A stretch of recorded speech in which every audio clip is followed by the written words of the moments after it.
Gen Z ini identik dengan strawberry generation. Baik. Generasi buah strawberry. Baik. Terlihat indah tetapi rapuh. Baik. Ya. Jadi saya meyakini perawat di era Gen Z sekarang ini mereka punya ide kreatif, punya inovasi dan sangat luar biasa. Tapi jangan lupa nggak boleh cengeng. Harus memiliki daya juang yang tinggi. Tahan banting ya Pak? Harus tahan banting. Perawat Indonesia, kita jaga bangsa. Perawat Indonesia, bersama kita. Minyak vitamin tetes semua. Perawat Indonesia, bersama kita. Mengabdi untuk sehat menuju masa depan cerah. Halo sejawat, kembali lagi di podcast CNS, Channel Nurse Station. Dan kali ini saya sedang bersama Bapak Hajul Bapak Hajul Kamil selaku Sekretaris Dewan Pertimbangan Pusat PPNI. Apa kabar Pak? Alhamdulillah baik. Alhamdulillah sehat.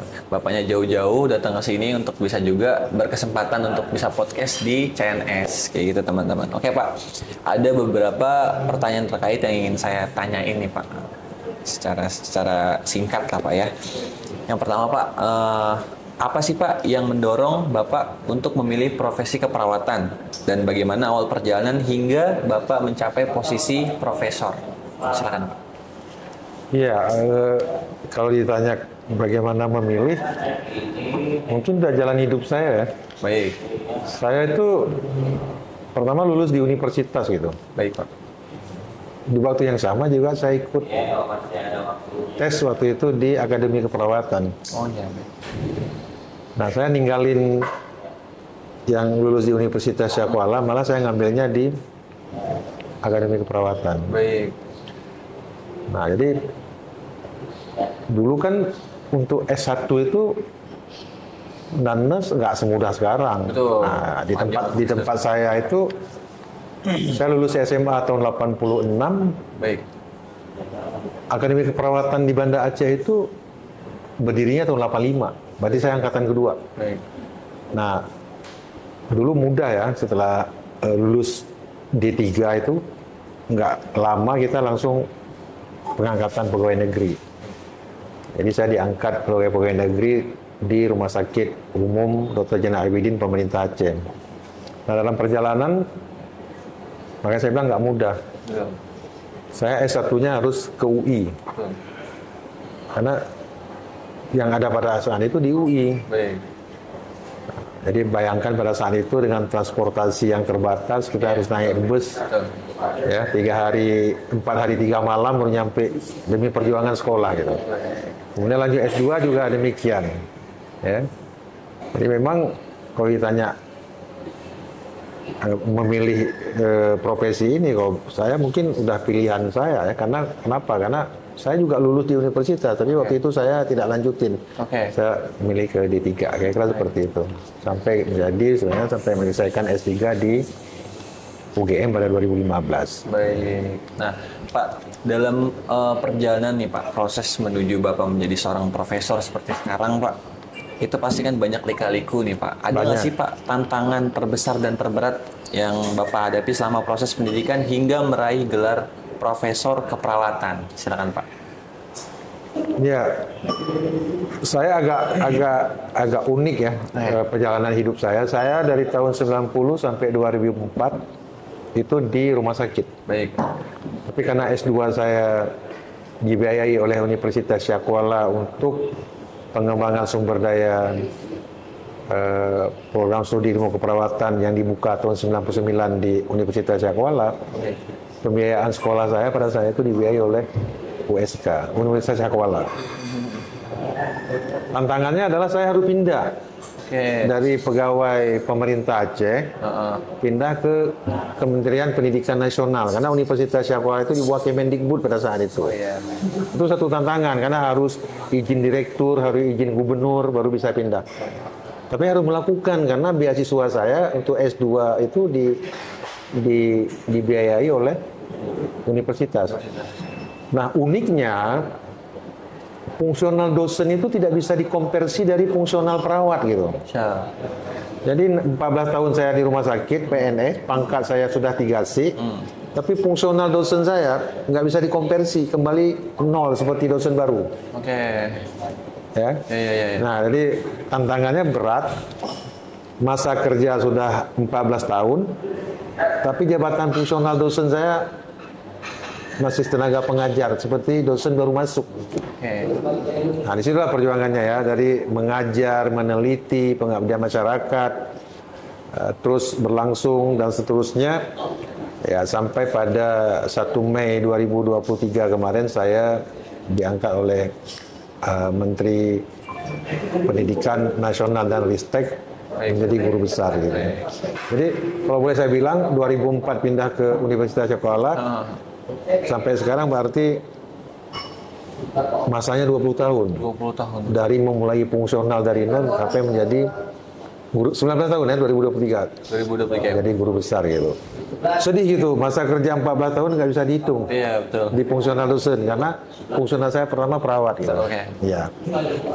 Kira-kira begitu. Nah Pak, ada nggak sih Pak role model atau sosok yang jadi inspirasi terbesar Bapak nih Pak dalam meniti karir di bidang keperawatan Pak?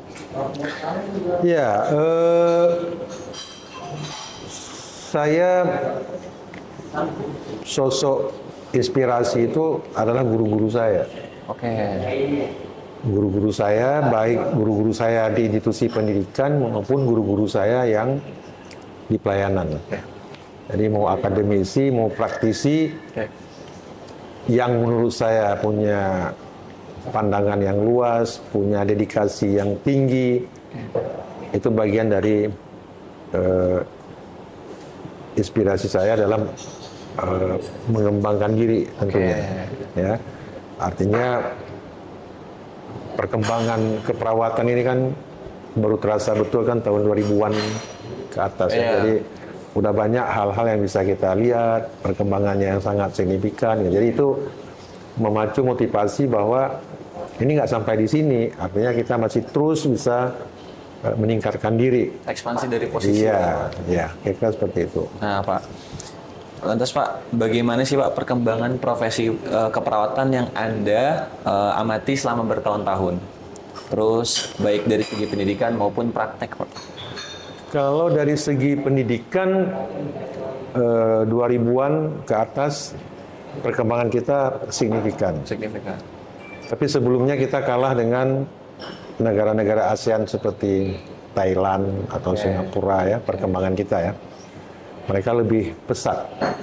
Tapi kita 2000-an setelah pertama berdirinya program studi ilmu keperawatan pertama di Indonesia itu di UI tahun 85 ya.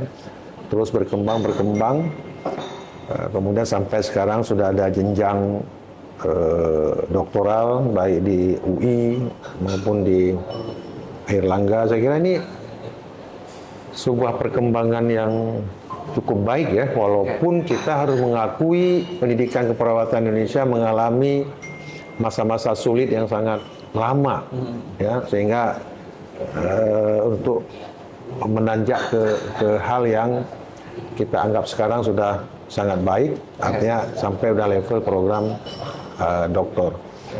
Nah, dari sisi institusi pelayanan praktisi, nah ini juga jadi kendala, jadi persoalan ya. Kenapa? Karena sampai saat ini menurut saya sentuhan perawat itu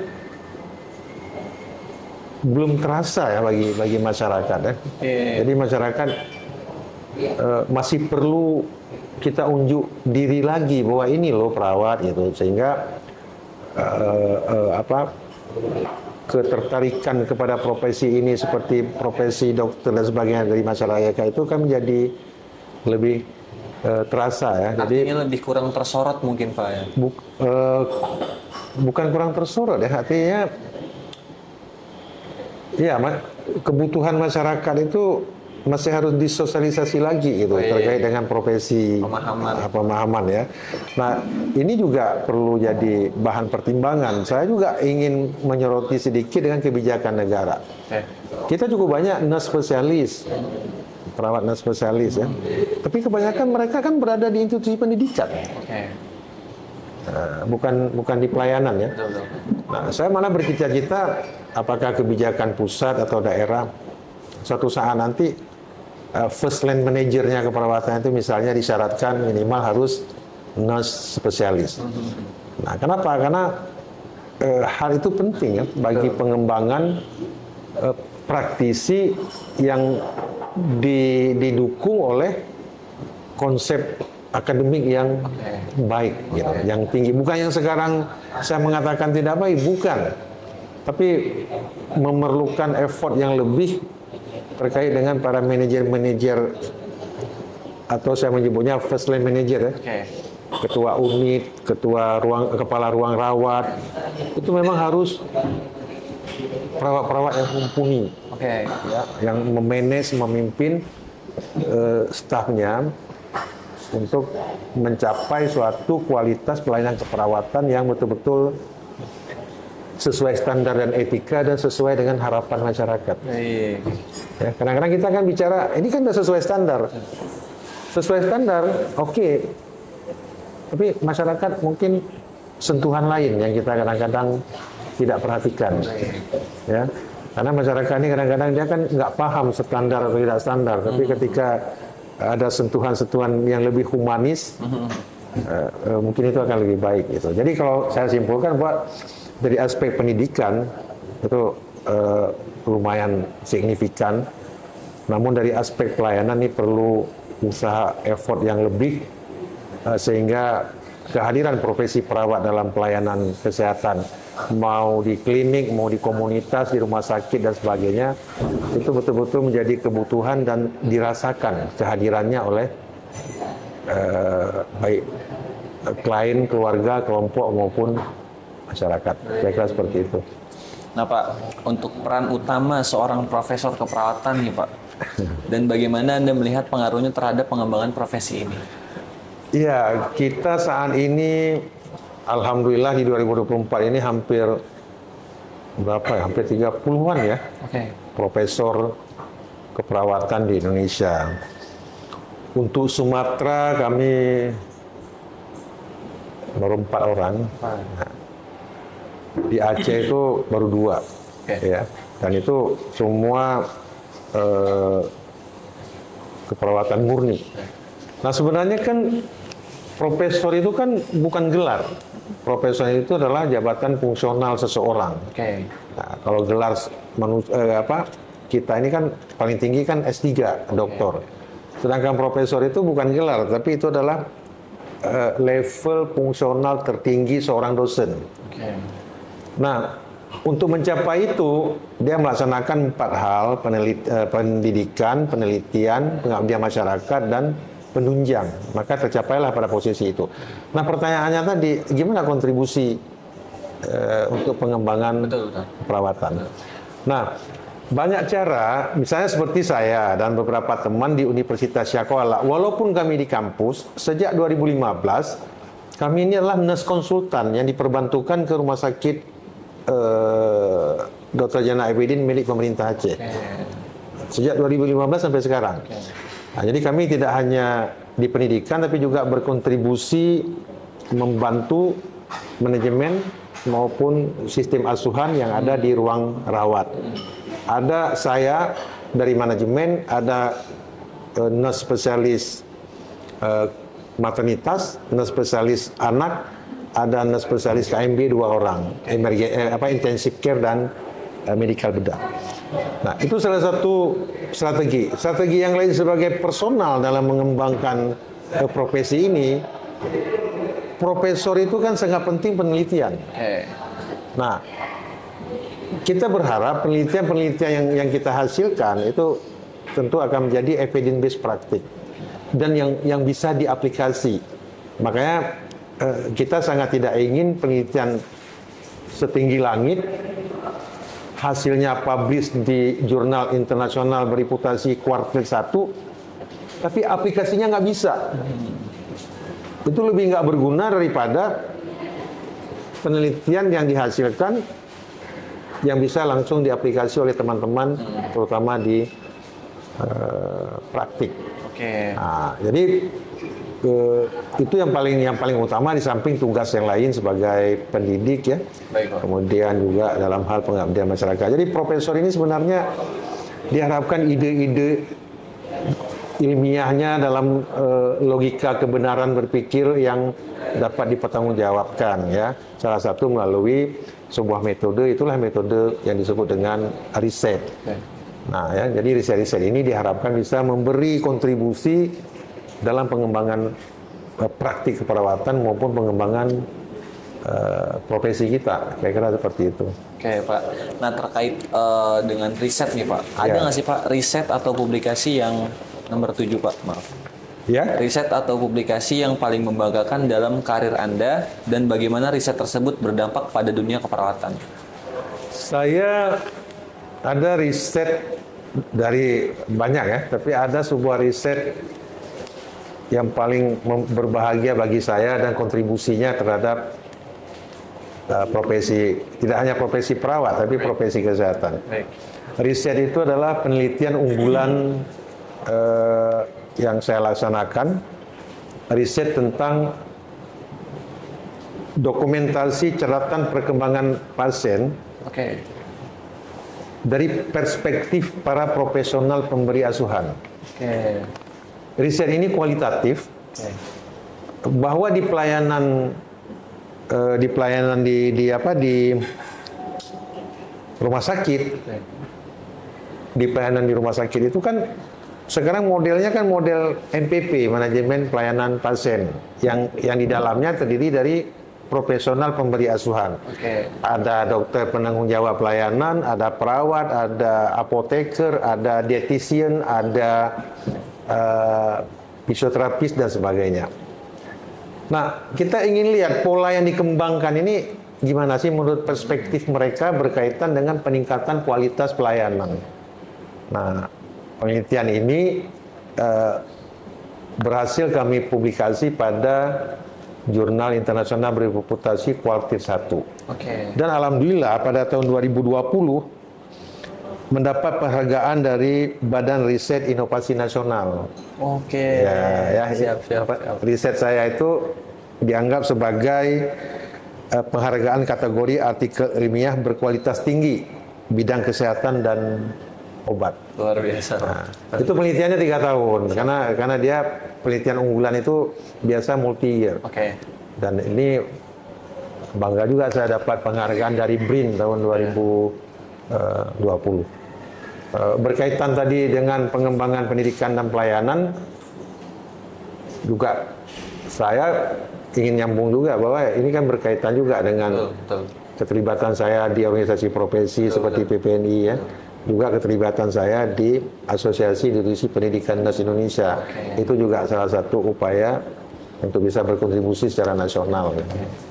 Mungkin demikian. Nah, izin nih Pak, ada nggak sih Pak nasihat Anda atau pesan untuk perawat muda yang ingin mencapai level akademik tertinggi seperti Anda, Pak? Iya, semua orang harus punya visi, vision, bagaimana melihat ke depan. Saya ingin katakan bahwa kalau kita memang berkomitmen dan serius, profesi apapun itu harus dijalani dengan baik. Jangan pernah melihat ketika Anda memilih pendidikan di keperawatan, tapi melihat profesi keperawatan itu seperti tidak confident, tidak percaya diri. Ya. Dan saya ingin mengatakan bahwa untuk hebat di profesi keperawatan kan tidak harus menjadi profesor.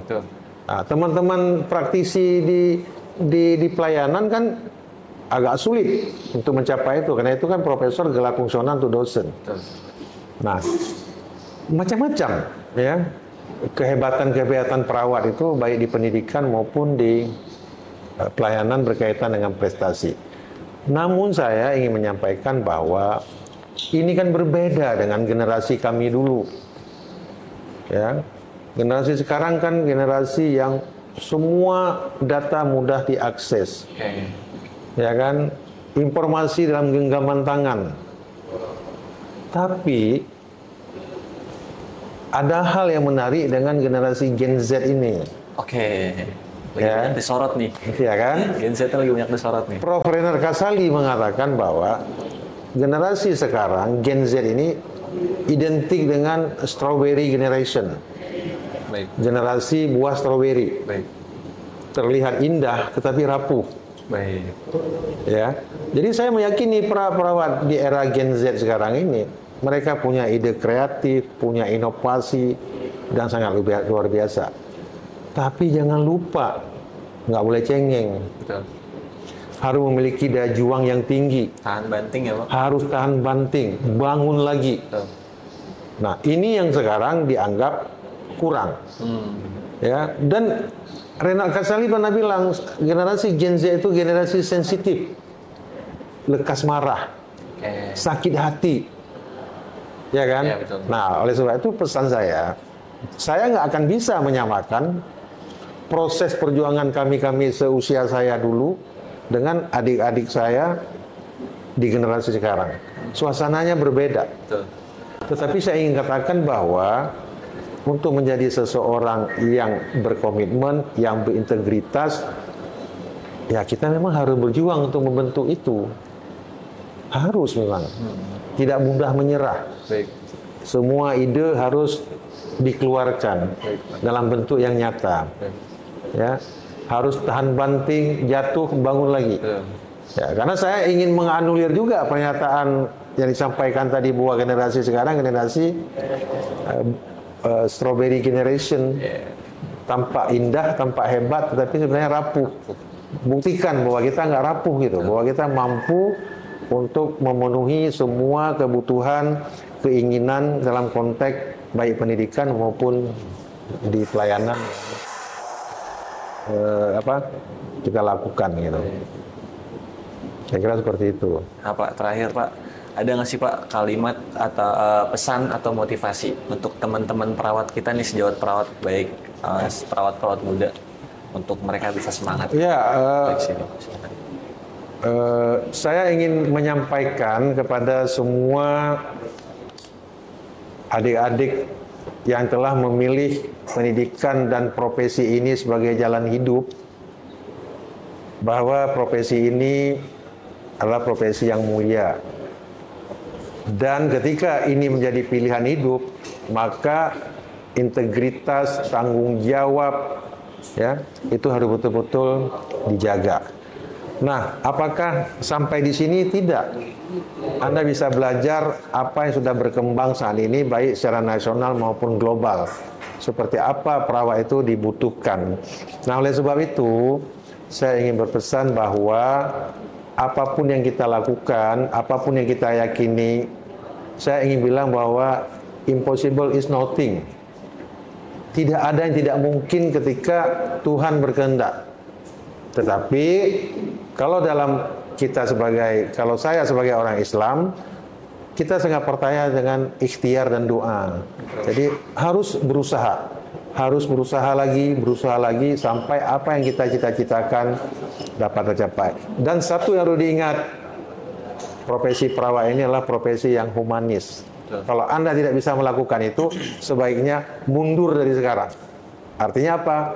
Mungkin kita tidak cocok di profesi yang kita jalani ini. Mungkin demikian ya. Jadi impossible is nothing. Tidak ada yang tidak mungkin. Mungkin demikian. Ya. Itu dia teman-teman sejawat perawat. Tapi sebelum closing, saya ingin menginformasikan sekali lagi karena PPNIP sudah hadir di Play Store. Untuk link downloadnya ada di deskripsi di bawah sini. Jadi PPN ini itu Prof adalah satu aplikasi untuk semua tagihan online. Jadi kalau teman sejawat mau beli pulsa, bayar tagihan BPJS dan bayar tagihan online apapun itu bisa di PPNIP. Bisa kalian langsung download di Play Store. Linknya ada di deskripsi. Baik teman sejawat, terima kasih banyak sudah menonton podcast ini sampai akhir dan sampai selesai. Sudah menyimak juga bersama Prof di sini. Salam sejawat. Dadah, assalamualaikum warahmatullahi wabarakatuh. Prof, terima kasih banyak. Terima kasih banyak, Prof. Sehat selalu, Prof.